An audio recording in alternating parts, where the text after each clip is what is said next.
Last year, I went to Bombay for the first time. I didn't realise quite the extent to which Bombay is a melting pot. The penny did drop about what Dishoom is trying to achieve. And what was really emotional was sort of deconstructing that and experiencing the Muslim food on Muhammad Ali Road, going for an incredible vegetarian thali, or going to an Irani cafe. Irani cafes were started around the early 20th century when Irani immigrants came from Iran to Bombay, and they set up street corner cafes. There were 400 by the 1960s. They sort of became Bombay's greasy spoon, and they became beautiful places, slowly spinning fans, bentwood chairs, and marble tables and sepia portraits. And by virtue of, I suppose, Iranis being outsiders, they had to let everybody in. By consequence of everyone having to rub shoulders together, they also had a function of breaking down barriers. There are so many different strands to food and culture in Bombay that come together under one roof at Dishoom. It's like a microcosm of Bombay in an UK restaurant.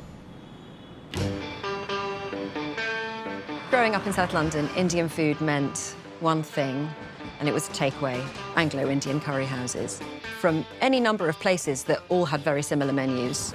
When Dishoom came onto the scene, suddenly all of these other flavours and all of these other regions of India were represented because it was a restaurant that was of Bombay. The food of Bombay just makes you feel alive. It's so vibrant, it's tasty, it's accessible, and it's full of flavours that you can relate to: lime, lemon, chilli, garlic. And whatever you enjoy and you put it in your mouth, it just makes you smile. We take the beauty of being in Bombay, the food, the stories, the smells and the tastes, and we pull that together into a restaurant. All the dishes the Dishoom have, it definitely connects with my childhood. The omelette that we have for breakfast is exactly the way my mom makes it at home. The black dal is one of the best black dals I've had. But at the base of it, I think we get the food so right that no matter which part of the country you're from, it all just feels very familiar and very much like home. Dishoom, isn't it? Is it? Oh. I like a Dishoom breakfast. Dishoom. Bacon and egg naan, bottomless chai. Oh, Dishoom. And Dishoom. I say Dishoom. I love Dishoom. Dishoom is good. I'd go with their chicken ruby from Dishoom. Dishoom is world famous. Everybody wants to go there. So, of course, I'm no different. The food is extraordinary. My favorite thing I've ever had for breakfast is that bacon naan. Dishoom is about more than catering exceptional food and drink. It's the layers of storytelling that they weave into everything that they do. For something to truly succeed, it must have a little poetry right at the heart of it that somehow creates an emotional connection. That's when you can create something beautiful. That means that every single piece of creative has to exist with warmth and generosity and openness and a big heart. All that detail, I think, impacts people in a way that they may not even know is impacting them. We never open a new restaurant unless we think we've got a story to tell that's better than the last one. The restaurant in Carnaby is a young man who came to London from Bombay in the 60s, and instead of being an accountant or a lawyer, as his parents intended, became a songwriter. And so the restaurant is full of artifacts of the Bombay rock scene in the 60s and 70s.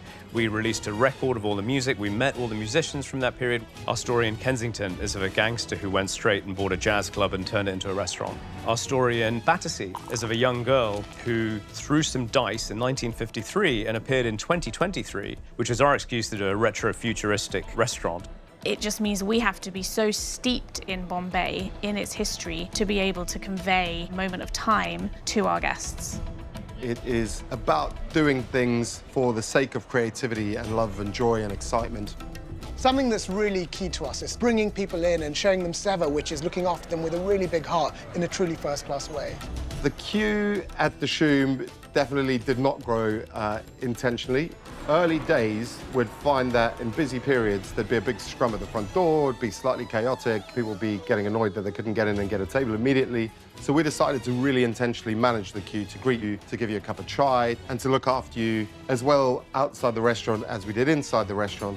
Every restaurant takeaway bag has a handle, except you guys. And I never knew why, and then you guys told me you want the rider to hand you the food.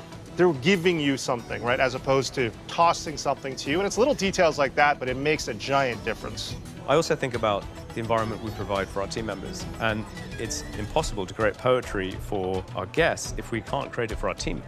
And I think poetry has to carry through there. If people stay for 5 years at Dishoom, we take them to Bombay boot camp. So far, we've taken 600 or 700 people. Another example is we do the family mela, where we invite all of our team members, all of their families, all of our suppliers, and we basically create a festival in a field. We have the DPL, which is a Dishoom Premier League, where all the restaurants compete against each other to play cricket, and there's great rivalry.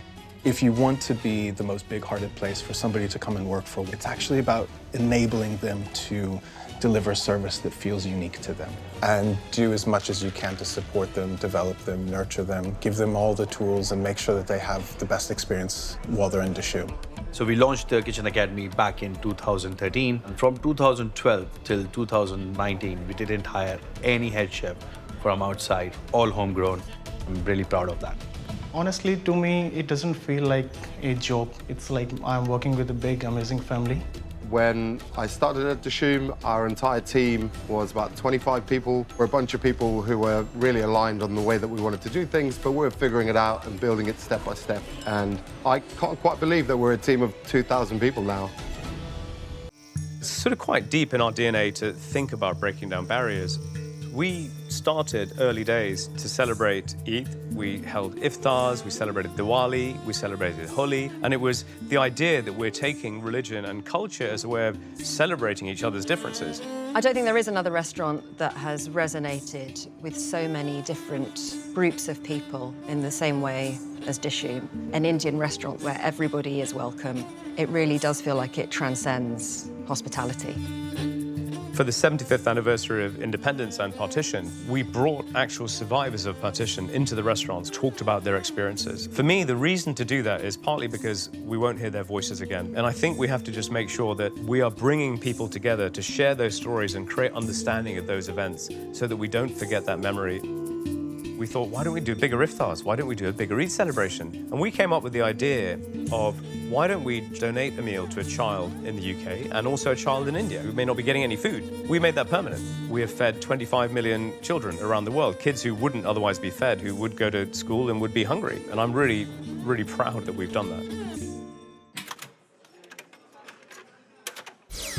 One principle that we've had is that we would only ever grow at the rate which is consistent with the deepening of quality. We keep making sure that a meal today is better than a meal yesterday, maybe 6 months ago or 5 years or even 10 years ago. In the struggle between hospitality and growth, hospitality should always be the dominant partner.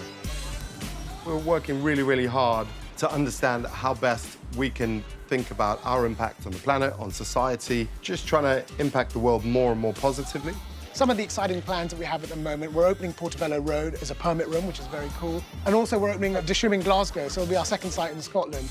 And as we think a bit further into the future, we really feel that we could tell the Dishoom story in the US, hopefully opening in New York sometime soon. And equally, the Middle East, we'd love to find a home there too. I got what they were trying to do. I realised this is more than just a restaurant. Back then, what I and lots of people might have thought was, how were they going to scale this? This isn't scalable. There's too much detail here to make this into anything more than a couple of restaurants in a couple of square miles of London. But they've done it. We want to tell lots more stories. We want to keep doing everything that we do better and better and better. And I think you'll see lots of things that you might not expect from Dishoom in the future. To be honest, the future, who knows? But as long as there's a good food, good people, I'm in the right place, I think, yeah. I walk in the front door, the music is right, the lights are glowing golden, it smells beautiful, there are rumali rotis whizzing in the air, you can smell the grills, and customers are smiling at each other, tucking into their food, and just boom. That moment is just pure poetry, it's beautiful, it's hospitality, it's what we do.